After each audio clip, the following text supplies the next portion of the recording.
জিজ্ঞেস করলাম, কোরআন তুমি আমার নবীকে কোন পাহাড়ে নিয়ে গেছো? কোরআন তুমি আমার নবীকে কোন সমুদ্রের পাড়ে নিয়ে গেছো? কোরআন তুমি আমার নবীকে কোন গাছের নিচে নিয়ে গেছো? কোরআন বলে, না না, আমি মুস্তাফাকে কোন পাহাড়ের কাছে নিয়ে যাই নাই, আমি মুস্তাফাকে কোন কারো ঘরে নিয়ে যাই নাই, আমি মুস্তাফাকে দেশ থেকে কোন দেশান্তরে নিয়ে যাই নাই। নবী যখন কার হেরায়, আমি কোরআন কার হেরায়। নবী যখন কাবার সামনে, আমি কোরআন কাবার সামনে। নবী যখন রাস্তায়, আমি কোরআন রাস্তায়। নবী যখন বাজারে, আমি কোরআন বাজারে।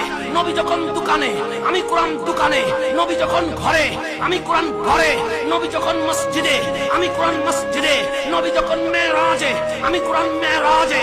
নবী যখন দুনিয়ায়, আমি কোরআন দুনিয়ায়। নবী যখন মক্কায়, আমার নাম মক্কিয়া। নবী যখন মদিনায়, আমার নাম